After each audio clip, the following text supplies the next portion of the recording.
guys, selamat malam. Hari ini kembali lagi di Sport Cafe, kafenya orang bola.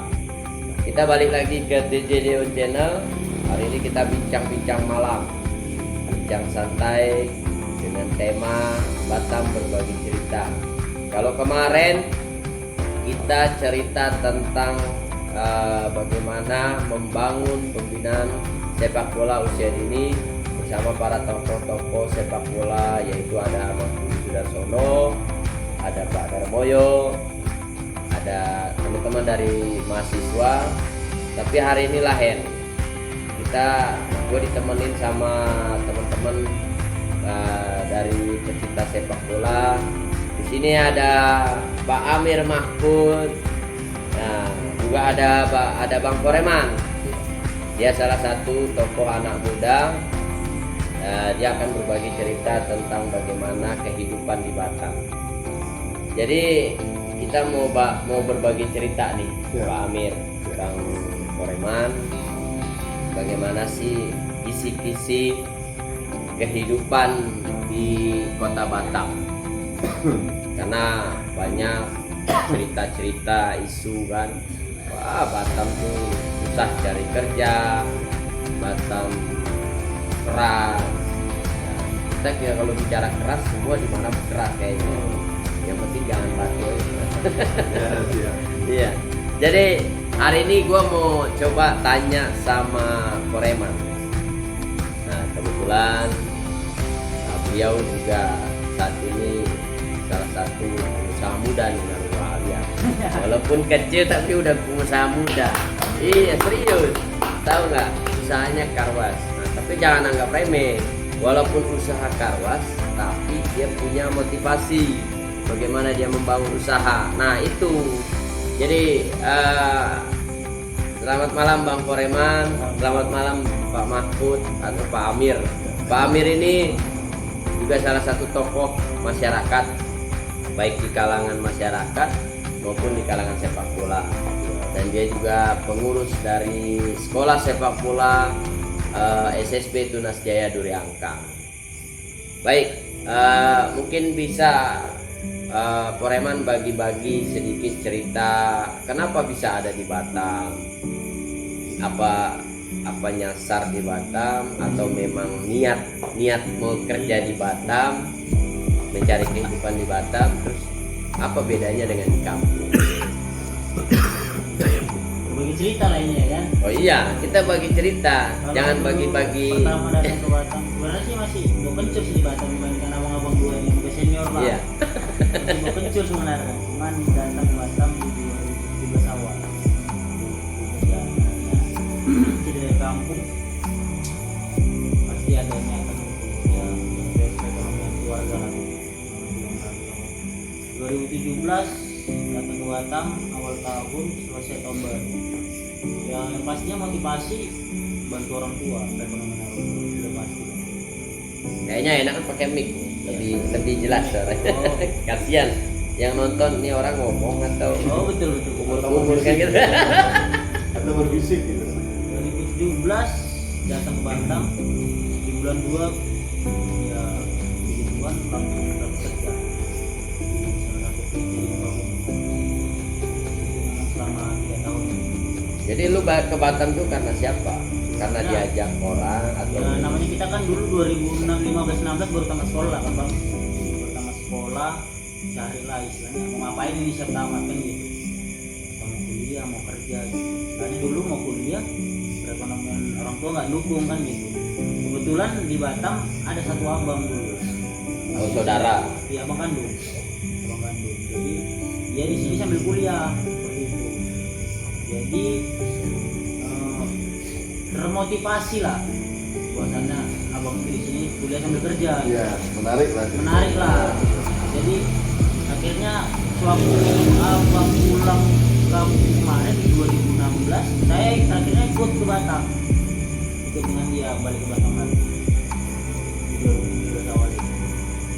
Itulah jalan saya sampai ke Batam ini. Sebenarnya niatnya kuliah, kerja sambil kuliah, cuman mungkin Tuhan berkata lain ya. Di 2017 awal di bulan 2 udah bekerja, udah sempat mau peluang, tapi tiba-tiba di bulan sekitaran bulan 6 kalau nggak salah. Bulan 6-nya dapat telepon dari kampung bahwasannya mama pendarahan besar. Biasa ya. Iya. Kaget ya. Kaget pendarahan besar. Nah dari situlah tapi ternyata setelah cek ke dokter, mama ini kena kanker cervix. Oh, sakit lah. Ya. Sakit. Obat ke dokter alternatif juga. Sempat saya bawa ke Batam bang. Oke. Oh, jadi orang tua lu sempat membawa ke Batam juga? Sempat bawa ke Batam untuk berobat di rumah sakit Budi Kemuliaan kemarin. Tantangannya luar biasa. Iya. Jadi yang kemarin yang tadinya ada mau peluang kuliah ya Terpaksa lah ya. Dialihfungsikan lah. Dialihfungsikan untuk berobat orang tua. Di situ waktu bawa ke Batam mama juga almarhum mama, itu saya sempat ngambil uang bang, memberanikan diri. Iya. Kebetulan ada kenalan teman, dia buka grosir, saya pinjam apanya? Izin usaha. Izin usahanya Ya. saya gadikan ke bank. Itu ngambil sekitar 20 juta. Ternyata setelah dibawa ke Batam, kanker itu udah stadium 4 dan Stadium 4. stadium 4. Ya. Jadi besarnya pembengkakan itu udah 10 cm kanker itu. Terakhirnya mungkin ya Tuhan rencana Tuhan di Iya. 2017 di bulan 11 itu mama mati. Itulah. Terus setelah itu Setelah itu ya bekerjalah, melanjutkan hidup lah istilahnya, walaupun berat ya kan istilahnya namanya, apalagi kita anak laki-laki mau udah nggak ada ya kayak anak ayam kehilangan induknya kan gitu. jadi di Batam udah berapa tahun? Di Batam 6 tahun, baru 6 tahun. 6 tahun. Baru 6 tahun. 6 tahun. Jadi kerja di satu perusahaan PT Satu perusahaan pertama di Schneider itu 3 tahun. Schneider. Nah, baru habis kontrak, Oke. baru dapat pekerjaan lagi di PT Nok PT No. 2 tahun setengah. Selesai itu bulan 9 kemarin lah habis. Terus gimana ceritanya bisa buka usaha baru? Usaha namanya kita Apa bekerja, karena Mas. udah nggak kerja lagi? Enggak sih, kalau buka karpos itu waktu saya masih kerja saya udah buka Mas. Di 2022 kan masih kerja, saya buka itu di 2022 awal. Sudah bagian Selesai daripada COVID hobi ya? juga ya. Udah COVID waktu Iya. itu ya? Udah selesai COVID. Hobi ya hobi juga lah. Iya. 2022 awal lah. Jadi yang ngerjakan karwas Karpos kita bagi hasil bang istrinya. sama Nama karyawan. Karyawan. Jadi ya namanya ada ngumpul sisi kita mau udah namanya bekerja di kawan ya harus ada tujuan lah ya kan bang, yang mungkin yang udah senior pengalaman udah lebih tahu lah, udah lebih memahami. Jadi kisah yang paling menarik kita cerita tentang Batam. Apa sih yang membuat lu bisa bertahan di Batam? Dan juga mungkin ada kisah yang kayaknya nggak sanggup lagi berjalan di Batam itu apa? Kalau kisah dibilang, kalau diri saya sendiri pulang malu tak pulang rindu namanya. Sebagai orang perantau kalau kita pulang nggak bawa apa-apa malu ya kan. Jadi kayak mana caranya putar otak keliling-keliling itu harus bisa di Batam. Walaupun ya kayak mana pun caranya dengan cara yang halal, tapi dengan cara yang halal kayak gitu. Ya mungkin dasar aku sekarang ya mungkin dilihat orang ya bukan seperti itu, cuman kan yang penting saya sekarang kan Tapi- tujuan depannya gitu. Sorry gue potong. Yang paling menyedihkan buat lu tuh kira-kira apa? Kira-kira Kalau yang paling menyedihkannya apa selama ya? lu di Batam. Selama di Batam ya. Pernah itu waktu tanggal 2, nah, memang betul udah nggak punya duit lagi. Iya. Jadi uang receh itu dikumpulin, Iya. diikat pakai selasiban, selasip, ditukarkan ke Indomaret supaya ada uang makan untuk nyambung seminggu gitu. Sampai segitunya. Habis gitu ya. Lah, memang lu di Batam nggak ada kawan. Ya, istilahnya kalau di Batam ya kita apa ya? Diri kita sendiri kan tanggung jawab kita sendiri gitu. Iya. Nah, kayak gitu. Tapi kalau bicara tentang kehidupan sosial ya di Batam ini gimana kalau menurut Bang Koren? Kalau pandangan saya ya bang ya, selama di Batam ini ya mungkin pengalamannya beda-beda, cuman ini yang saya jalani. Sewaktu mungkin kita lagi apa ya, gimana menceritakan? saat kita mungkin lagi ada, mungkin kawan itu ada sama kita. Cuman mungkin di saat kita nggak ada, kita nggak punya apa-apa, mungkin kawan itu beranjak pergi gitu. Oh, Nah, iya. seperti itu. Jadi Mungkin nggak- nggak semua sih mungkin. Iya. Nah, cuma Oke. kan ini yang saya alami gitu. Sebelum lah, ya kita kan. lanjut, kita beralih dulu sebentar ke Pak Amir. Pak Amir. Gantian. Pak Amir, Baik. apa kabar Pak Amir? Ya, selamat malam Coach Yudi, Coach Thomas Baik. Prima Wahyudi. Ah. PI ya. Iya. Luar biasa. Jadi selamat malam. saya mau tanya Pak Amir, aktivitas Pak Amir itu sekarang, ya saya dengar informasi isu-isu kan, katanya Pak Amir ini salah satu pengusaha minimarket kan, yang disebut adalah Lantabumat. Mungkin selain dari aktivitas usaha tersebut, apa Pak Amir? Atau mungkin kayak tadi saya sampaikan di awal bahwa Pak Amir seorang pengurus sekolah sepak bola SSB Tunas Jaya. Kenapa seorang pengusaha bisa mau peduli terhadap anak-anak kan gitu? Ya mungkin mohon maaf, bicara penghasilan udah pasti, namanya pengusaha minimarket ya jelas kan gitu, dibandingkan ngurusin anak-anak. Silakan Pak Amir, mungkin bagi-bagi cerita. Baik, terima kasih. Bismillahirrahmanirrahim. Rabbi sholli sadri wa yassir li amri wahlul 'uqdatam min lisani yafqahu qawli. Selamat malam, Coach. Malam, kita sambil ngopi ya. Silakan. Selamat malam juga para pengusaha muda. Terima kasih atas kehadirannya. Jadi saya ada dua pandangan yang berprinsip. Mungkin dari segi visual ekonomi itu wajib yang harus kita lakukan setiap langkah kita hidup segala macam, karena itu menjadi komitmen. Dan alhamdulillah tidak ada yang instan dalam apapun usaha itu, tidak ada. Karena terlalu mudah orang melihat, woi, sudah sukses. Tapi prosesnya kita untuk sukses ini bagaimana sih? Ya. Jadi kita cantumkan dua bahasa tadi, beliau buka karwas ya. Itu karwas itu memang satu usaha yang menjanjikan. Dia berkolaborasi dengan usaha logistik. Ya kan? Mobilnya kotor, tetap tadinya di karwas. Itu termasuk sosial juga ya, Sosial, pelayanan. luar biasa. Melayani itu ya. Itu luar biasa ya. Jadi di saat dia butuh logistik, sembako segala macam, dia akan cari grosir terdekat. Ya. Ada minimarket terdekat. Jadi tidak bisa dipisahkan di antara dua itu, tidak bisa. Jadi begitu juga di meja pertemuan malam ini, nggak bisa dipisahkan di antara dua cerita yang sangat menarik sekali bagi penonton sekalian. Oke? Oh iya. Saya menarik sekali. Jadi dalam bidang usaha, singkat cerita itulah dia, tidak ada yang instan.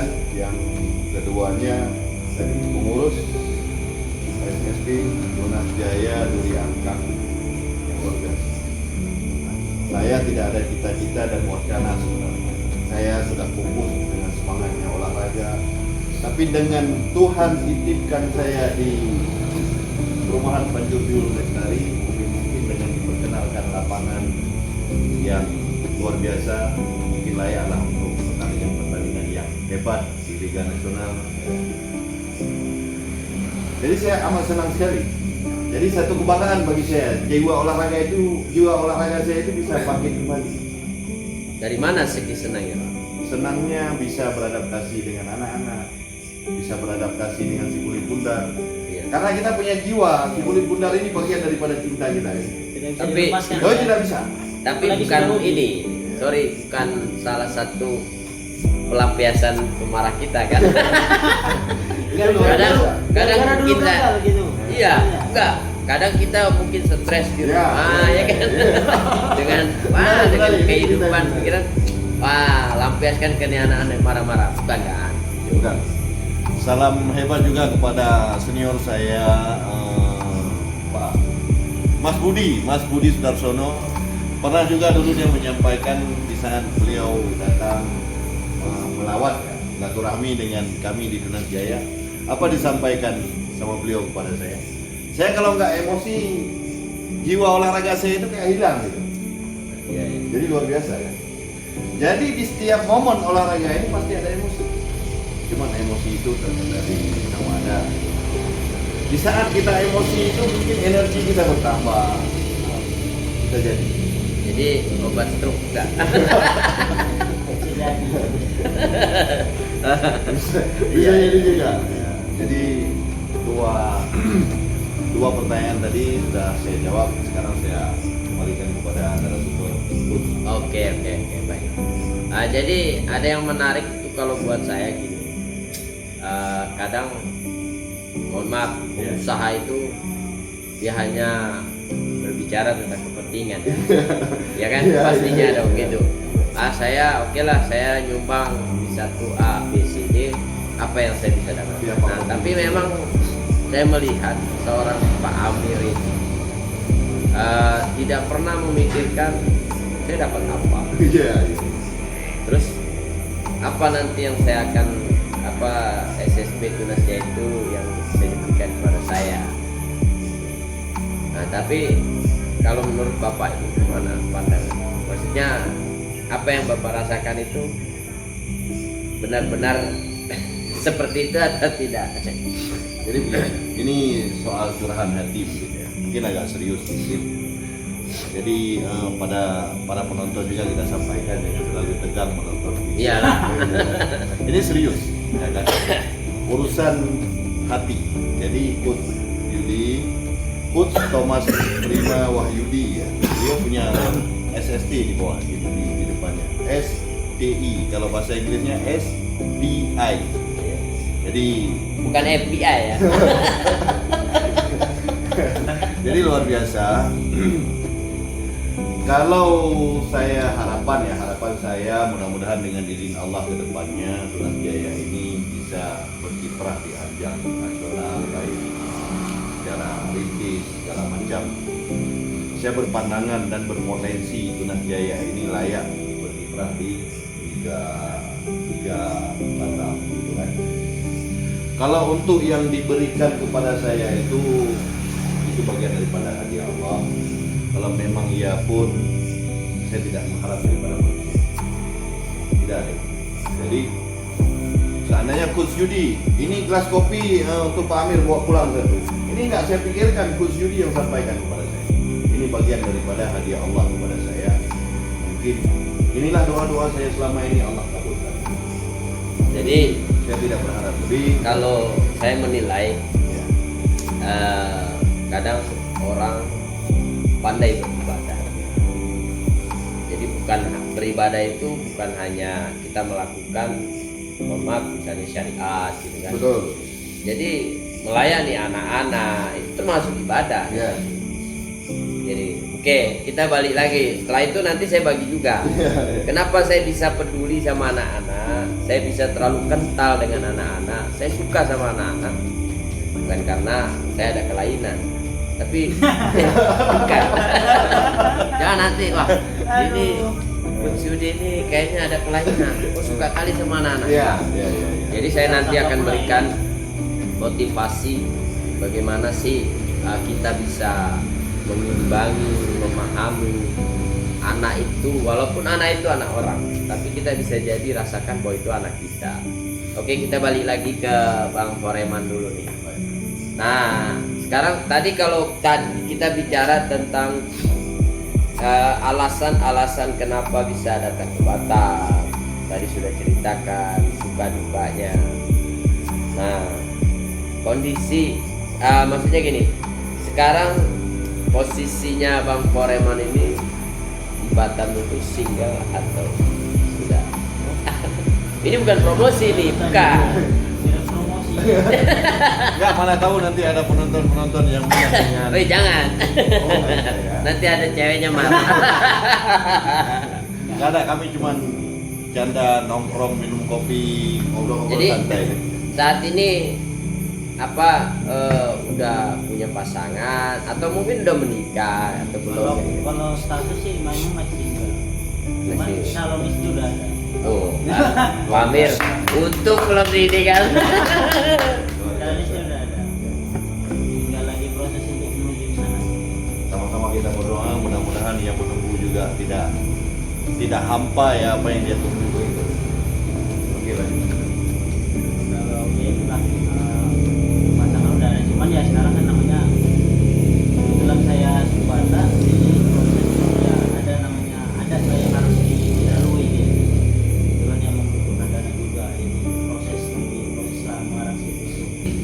sudah tunangan ya? Bisa dibilang seperti itu. Oh, sudah tunangan. Jadi ceweknya orang Batak juga. Orang Batak juga. Oh, jadi nggak mau ya sama cewek lain selain Batak? Sebenarnya ya gimana ya? Iya. Mungkin udah itu jodohnya ya kan Bang. Iya. Iyalah. Udah itu udah takdir, Jadi- Bang. Jadi bukan karena memang, mohon maaf, memang dari kampung, kamu orang Medan, nikah harus orang Medan gitu, enggak ya? Pikiran dari orang tua sih nggak ada seperti itu. Yang penting istilahnya dia baik sama kita, baik sama keluarga, terus adik kita, orang tua nggak pernah. Jadi guys, ya kalau pilih jodoh jangan pilih-pilih. Ah, saya orang Jawa misalnya, saya harus sama orang Jawa, enggak ya? Oke lanjut. Apa ini bilang? Ya maksudnya ada nggak kisah yang paling istilahnya romantis? Kita cerita di Batam. Di Batam mungkin ada tempat yang kesan pertama membuat sangat luar biasa lah gitu sama pasangan. Kesan pertama mungkin kalau saya Daerah wilayah, misalnya di mana Bukit gitu. Cinta, Bukit Cinta. Woi, Itu daerah Bukit- mana itu? Woi, luar Bukit biasa. Cinta. Bukit Ini Cinta. daerah Di Bengkong Batam gitu juga ya? ada Bukit Cinta. Iya, Bengkong. Daerah Bengkong ya. Di apa namanya itu di atas bukit yang jual-jual seraya ya? Bukan. Kurang tahu. Ya, Seraya ya? daerah Seraya. situ lah ya. Seraya Bukit Cinta Memang ya, Seraya. memang saya juga pernah ke situ. Ya. Memang saya lihat kalau kita lihat bicara tentang kurang menarik memang karena gelap tempatnya, paling hanya rumah yang kita pandang. Tapi memang suasananya hampir berapa kali saya pernah ke situ. Yang saya lihat ke situ memang nggak pernah orang yang nggak pasangan, Iya. pasti pasangan. Nah tapi pertanyaannya abang ngapain di situ gitu? Nah, Iya kan? berarti abang Benar balik Bang? aja. enggak. Jadi saya waktu itu pernah dari Bengkong. Iya, iya. Nah, pas saya lewat situ kok rame.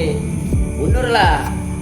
Nah, setelah saya mundur, karena saya lihat banyak yang pasangan, ya saya kalah lah, saya laju. Berarti abang kebetulan hanya lewat di situ. Nah, hari kedua saya pernah waktu itu diajak sama kawan nongkrong di situ. Memang enak.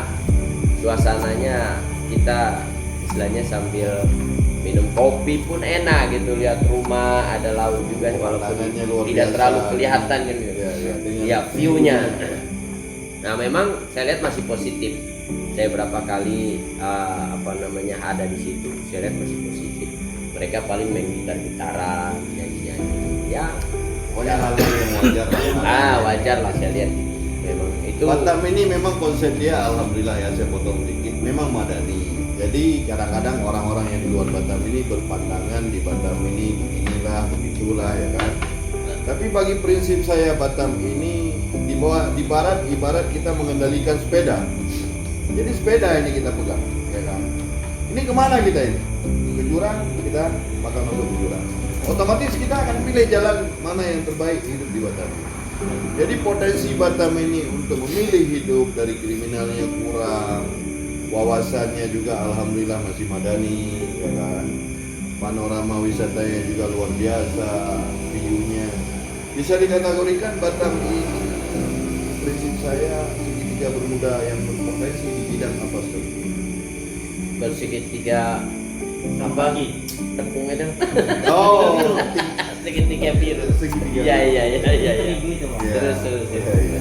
Oke, kita kembali kepada kita bicara tentang sepak bola. Nah, ini gak ada habis-habisnya kalau kita bicara. Tapi emang menarik. Itu. Kalau saya melihat, saya beberapa hari ini saya menginput masukan-masukan, ada juga isu-isu. Nah, saya nggak ngerti bagaimana cara memberikan satu pola masukan. Mungkin teman-teman nanti bisa memberikan masukan-masukan lewat komen di channel kita. Nah, ada isu begini, SSB di kota Batam ini kita sudah melihat kurangnya harmonis antara SSB yang ada. Artinya dijadikan satu ajang persaingan. Memang sebenarnya bagus, artinya jiwa kompetisinya ada. Cuman gaya persatuannya itu kurang, gaya bersatunya kurang, masih egosentris yang di depan. Saya sudah pernah juga berapa kali kan diskusi sama teman-teman pelatih, ya bagaimana cara kita menyatukan kembali teman-teman SSB ini supaya tujuan konsep pertama adalah bagaimana Batam itu bisa dikenal kalangan, ya nggak usah kita bicara internasional, nasional dulu lah. Minimal ada anak-anak kita Batam itu yang lahir menjadi pemain yang internasional. Kalau menurut pandangannya Pak Amir gimana? Kita memang hari ini berbicara tentang SSB, perkembangan, kekurangan, kelebihan. Mungkin udah nggak asing lagi bagi kita dalam hal persaingan bola sepak ini. Memang itu kelemahan, itu sebuah kelemahan. Kita kembalikan lagi kepada bahasa Coach Yudi tadi. Mungkin ada sifat watak, egoismenya segala macam, sudah sering terjadi di ajang kulit pudar ini ya. Memang luar biasa ya. Jadi si kulit pudar ini sangat pengaruh besar. Jadi Bisa menyatukan, bisa juga jadi bisa perang, memisahkan. bumerang kan Ya, gitu. ya. Jadi si kulit bundar ini bagi pandangan saya pribadi satu wadah untuk menyatukan dan satu wadah memecah belah. Itu pandangan saya. Jadi komennya kita sharing, kita Ya, tampung kita semuanya. sharing-sharing. Jadi satu sih harapan saya, apapun misi dan visi kita itu sama. Jadi setidaknya anak-anak ini saling berbaur, gelagatnya berbagai-bagai. Yang namanya anak-anak. Kita juga pernah merasakan, mungkin Coach Yudi juga waktu di Persija ya. Persipasi. Persipasi Bekasi pernah merasakan hal yang demikian. Dan kami juga di Bantimong dulu, sesama klub desa itu kami saling lempar-melempar. Lempar apa nih? Lempar pertanyaan. Lempar, ya berbagai-bagai ya kan. Kadang-kadang lempar pertanyaan, woi kamu dengan bahasa-bahasa yang demikian kan. Jangan lempar batu loh, Bang. Itu lempar batu sembunyi tangan. Itu kita elakkan ya, mudah-mudahan jangan sampai terjadi onar-onar yang demikian. Itu kan merugikan diri sendiri. Nanti pulang ke rumah tengok-tengok sudah ada mata kita sudah lagi udah nggak karu-karuan seperti itu. Jadi ini pengalaman yang sangat menarik bagi saya. Dari kecilnya saya dulu saya lihat, tapi beda. Zaman tahun 90-an dengan 2000 ke atas itu udah jauh berbeda sekali. Saya minta masukan daripada daripada komen, daripada like segala macam itu saya minta lah pandangan yang bagaimana di antara bola tahun 90. Maksudnya pandangannya gimana nih Pak? Pandangannya contoh ya. Pola sekarang kita di atas 2000 ini dengan pola yang di 90-an. Jauh berbeda sekali. Mungkin karena kalau saya lihat sekarang kan sepak bola modern lah. Ya, Sistemnya begitu. bisa jadi. Karena dulu di lapangan Padang itu lapangan paling kecil. Oh iya ya. Iya. Pernah main di lapangan Padang? Iya, coba. Jadi Bukan Padang pasir kan? dan saya juga tahun 96 pernah menjadi kapten PSREC, Persatuan Sepak Bola Restoran Express Banda Aceh. Mungkin ada kawan-kawan yang mengenal saya di REC Penayung Banda Aceh. Saya salah satu anak didik daripada mereka. Kemudian saya kenal dengan Krisna Menon yang sekarang sudah almarhum di bawah tsunami ya. Sama-sama kita mendoakan roh mereka itu diberi rahmat segala macam. Dan rekan sahabat saya Irwansyah juga mungkin ada keluarganya. Kemudian saya amat rindu sekali beliau. Ini terbawa dengan ilusi saya waktu di Banda Aceh. Seolah-olah saya cerita ini tentang wah history. ya, jadi seolah-olah saya ini bukan di Batam, saya di Banda Aceh. Tapi kan ini nyampe juga siarannya ke Aceh juga. Ya, mohon dukungannya dengan penuh semangat, rahmat Tuhan yang luar biasa, yang tidak ada henti-hentinya kepada kita. Inti tutup poinnya itu bola ini bagaimana bisa maju loh. Eh, Itulah. bola sudah maju Pak. Mungkin mindset baru bagaimana kita bersaing dengan Eropa yang harus kita gali. Itu ya nggak usah kita bicara Eropa lah, Asia lah. Jadi sedikit lagi. Jadi kalau sorry saya potong. Ya. Kalau Bang Koreman gimana melihat sepak bola di Batam? Sekarang di Batam. Ya, kita nggak usah bicara jauh-jauh. Nanti mobilnya nggak muat. Juga Nanti banyak habis airnya. Iya. kalau pandangan aku pribadi, Iya. ya, dan mungkin pengalaman karena saya juga kemarin ada adik lah di sini kan. Ya. Saya menyetujui bahwasannya adik saya untuk sekolah di Batam karena adanya mengikuti event kemarin itu gimana caranya dia bisa berhasil di sepak bola. Jadi singkat cerita mungkin dia ada kemarin seleksi timnas untuk mewakili Kepri ke nasional. Sebenarnya dari Kepri dia sudah lolos Pak, yang ceritanya seperti itu. Cuman ternyata ada satu hal lain yang mungkin mereka ini nggak diberangkatkan karena ada mungkin beberapa pemain ini yang mereka mengenal pelatihan di nasional. Jadi inilah yang menjadi istilahnya kekecewaan lah kayak gitu dari kepengurusan kita baik di daerah maupun di pusat. Istilahnya jadi bakat-bakat yang ada ini tidak disalurkan gitu. Nah kalau itu mungkin saya bisa meluruskan.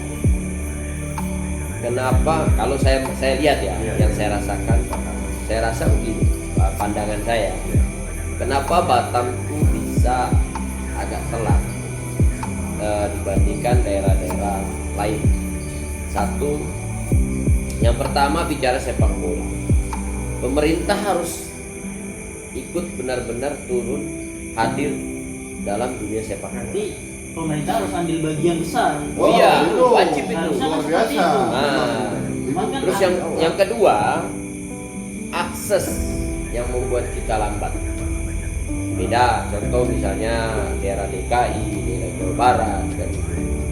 Ya sebenarnya kayak Palembang, Aceh pun nggak dekat juga gitu, jauh. Tapi memang kayak kenapa banyak pemain-pemain dari Jawa Barat, dari Jawa Timur kan gitu. Karena akses mereka untuk memberangkatkan mudah. Mereka cukup bisa bawa mobil ke Jawa Timur ikut seleksi. Nah, lalu kenapa di Batam bisa seperti itu? Ya karena lambat. Dari biaya saja sudah besar. Ya kan? Baru karena gini, persepsinya gini. Oh, saya mau bawa si A seleksi ke satu daerah. Otomatis kan kita berhitung berapa tiket biayanya, kan gitu. Nah, itu biaya yang besar. Nah, itu yang saya bilang akses. Yang kedua ya memang harus ada peran sertanya daripada pemerintah. Sebenarnya kalau pandangan saya berani mengatakan baik itu kepada PSSI Batam ataupun pemerintah, ya harus bisa bagaimana bisa menggali daripada mengajak kerjasama para perusahaan-perusahaan yang ada di Batam, baik itu dari CSR berdasarkan undang-undang kan jelas itu. Saya punya CSR itu pandangan demikian juga ya. di bidang itu. Mungkin ada yang belum tahu apa itu CSR. CSR itu adalah Corporate Social Responsibility. Nah itu penting itu, karena di situ ditertulis di undang-undang bahwa 2,5% loh tiap perusahaan itu wajib mengeluarkan CSR. Nah pertanyaannya saya adalah satu perusahaan tidak mungkin lah dalam 1 tahun keuntungannya 100.000 kan gitu ya, paling kecil anggaplah kita bicara tentang 100 juta, 2,5% berapa sih? Nah ayo ambil itu untuk melakukan sebuah pembinaan sepak bola gitu. Nah sekarang kalau misalnya satu perusahaan 2,5% gitu kan, 2,5 juta. nah 2,5 juta, berapa perusahaan yang ada di Batam? Gak usah lah kita bicara 2,5%, 1%-nya saja Pak ambil untuk pembinaan sepak bola yang ada di Batam. Saya yakin itu bisa. Nah cuma masalahnya banyak pelatih-pelatih ini hanya nyaman dia melatih, tidak berani berkata seperti itu. Mungkin saya lah salah satu yang berani gitu kan bicara seperti Berarti itu. selama selama ini CSR itu tidak berjalan kan, saya bilang seperti itu. Enggak, bisa jadi kita CSR itu berjalan. Nah, yang kita tidak ketahui ini kemana itu Kemana CSR. larinya seperti itu? siapa yang ngutip? Nah, kita nggak tahu. Berarti Kan kan ini istilahnya bisa kita Ada pertanyakan. kantong hantu lah bahasanya. Kantong hantu. banyak hantu-hantu. Makanya jangan main malam-malam. Kalau Ya. main malam-malam ada hantunya. Ya. Jadi seperti itu. Pandangan saya ini peran sertanya pemerintah dan juga memang harus dilibatkan masyarakat. Nah, CSR itu ya bukan hanya buat sepak bola saja memang, tapi untuk kegiatan sosial kan gitu. Nah, malah saya dengar info kan gitu, dapat isu ada dugaan malah ada satu CSR yang hanya digunakan oleh satu klub. Oh, nggak bisa. Buat apa gitu? Apalagi kalau klub itu tidak bisa mengembangkan, mengambil salah satu anak-anak pembinaan yang khususnya ada di Batam, baik itu dari tingkat SSB lah, kayak gitu atau Ya bisa, ini pandangan saya. Kalau memang diambil satu SSB, kita harus checklist SSB tersebut pernah nggak ekspor pemain internasional. Jadi kalau sekiranya, oh ini loh buktinya, saya pernah mengekspor dalam tahun ini untuk liga ini, liga misalnya, ini, Belanda, striker sama ada keeper sama. Makanya saya potong kembali. Makanya waktu itu pernah ada disampaikan oleh salah satu exco PSSI yaitu Pak Darmoyo, perlunya adanya SSB itu legalitas. Nah, baik itu berbentuk secara yayasan kan. Intinya berbadan hukum. Nah, berbadan hukum supaya ya karena ya kita akui pemerintah tidak berani juga membantu tanpa ada legalitas itu. Oke, kita balik lagi. Kita sekarang bicara tentang Pak Amir lagi. Kalau tadi kan Koremantel, nanti dia ini honornya ada nggak? Saya terus. Pak Amir, kembali lagi ke Pak Amir. Jadi gini Pak Amir, ada info isu. Jadi Pak Amir itu dulu pernah hidup lama di satu negara yaitu Malaysia. Mungkin bisa berbagi apa sih bedanya kehidupan di negara kita Indonesia dengan sumber daya manusianya, sosialnya di Malaysia. Mungkin bisa berbagi supaya bukan berarti kita mau untuk kita bersaing, bukan ya. Artinya untuk kemajuan negara kita juga. Mungkin silakan Pak. Mungkin ini singkat saja. Ini tidak berjalan panjang lebar karena ini kita awal. Iya. Tiga poin ini. Hukum, ekonomi, rasa lebih. Hukum mereka buat itu ditegakkan. Contoh, mohon maaf coach, ini gelas kopi. Gelas kopi tempat taruh siapa ini? Manajer. Coach pindah ini taruh kopi. Otomatis kan namanya juga melanggar. Tapi kalau saya taruh nggak melanggar. Jadi saya yang bikin hukum saya sendiri yang melanggar. Jadi kalau motor mau saya cuci, melanggar. Itu beda. Oh, beda lagi. Beda lagi. Dari tulisan pun udah beda. Kita dari hukum. Ya. Dari segi rasa kepedulian semua sektor. Misalnya kita punya SSB ya, ini masih menyangkut olahraga. Ada satu sana yang tenarnya Datuk sama ada Tan Sri yang amat terhormat gitu kan. Jadi kepeduliannya itu apa sih kegiatan? Oh ini berapa sih dibutuh? Contoh di Indonesia ini RAB. Saya kalau sekian banyak mungkin untuk sendiri tidak mau. Jadi dia akan cari partner yang lain supaya ini bisa berjalan. Jadi didukung tadi rasa kepedulian. Ya kan? Jadi hidup hukum, rasa kepedulian dan jauh berbeda. Dengan kita jauh. Ya, jauhnya maksudnya gimana nih Pak? Dari segi hukum. Secara hukum. Ya. Nah, tapi kan ini kita udah dapat sejarah baru nih. Iya. Seorang ya kita melenceng sedikit ya. Kencengnya berarti ya. Nah, seorang bintang 2 yang sudah divonis hukum mati, ya itu kan sudah satu keberanian hukum pengadilan yang gitu, yaitu mungkin kita baru selesai nonton kan, baru siap sambung kan gitu. Oh, masalah sama. Ini dihukum mati juga akhirnya kan. Itu artinya saya rasa kekuatan hukum walaupun orang itu banyak duit, ya kalau salah ya tetap salah kan gitu.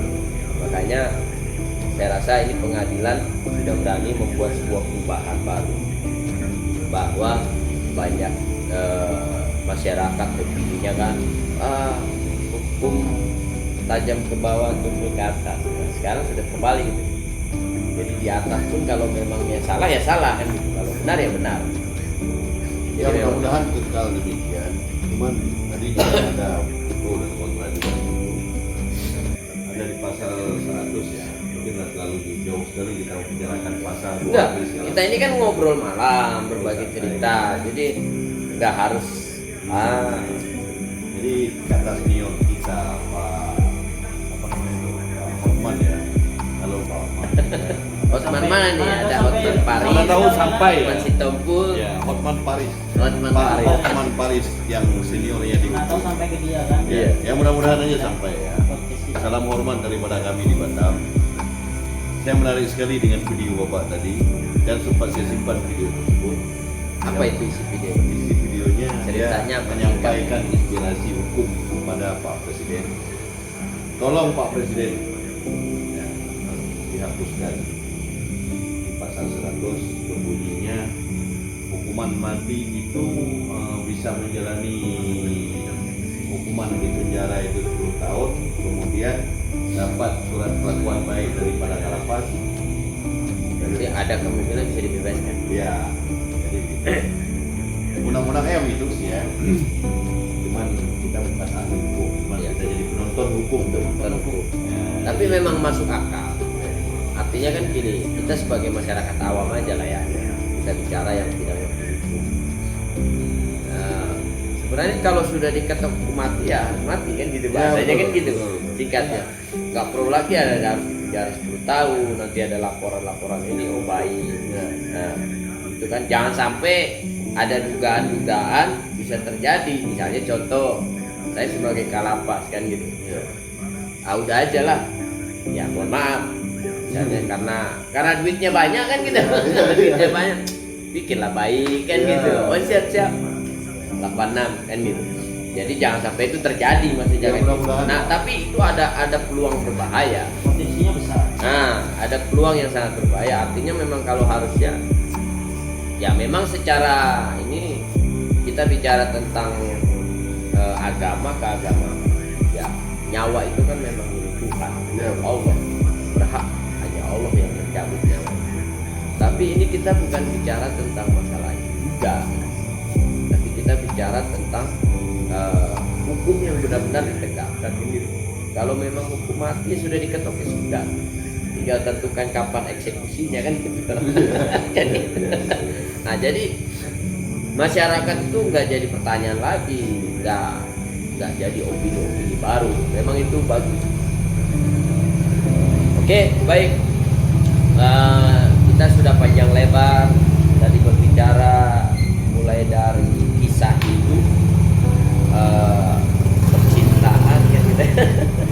Tuh. Nah, pengalaman hidup, jadi sampai melebar tadi ada tadi sedikit tentang hukum. Nah, Karena kita jadi jadi penonton hukum. nanti kalau kita mau perpanjang lagi nanti kita saksikan aja episode yang selanjutnya kan gitu. Nah baik teman-teman, jadi kesimpulan dari cerita tadi bahwa yang pertama edukasinya atau motivasinya bahwa kita hidup itu harus tetap berbagi kan gitu. Jadi walaupun kita bukan ahli ibadah tapi kita banyak cara untuk beribadah. Nah itu. Yang kedua semangat. Saya lihat tadi dimana Bang Foreman dari Batam ya kan, bahkan sampai dia relakan tabungannya untuk kuliah, dia harus mengobati ya, meskipun akhirnya Tuhan berbicara lain, mungkin kan sang pencipta berbicara lain, tapi dia tetap semangat, dia tetap bangun usaha sambil kerja, Pak. Nah, terus ada juga bagaimana dia tetap semangat, dia kumpulkan receh kan gitu. Nah, ada juga semangat seorang pengusaha Pak Amir tadi ya, seorang pengusaha minimarket, tapi kehidupan sosial bagaimana bisa memperdayakan anak-anak, mengarahkan anak-anak, itu buat saya sangat luar biasa. Terus bicara tentang sepak bola yang tadi saya sampaikan tadi, harus ada peran sertanya daripada pemerintah. Oke, baik, kita usai sudah perbincangan kita malam hari ini. Mudah-mudahan ini menjadi satu motivasi, menjadi satu semangat buat baik itu para perantau, baik para pencinta atau pembina sepak bola. Nah, kebetulan di belakang saya ini lagi ada bola, jadi nanti habis ini kita menonton bola.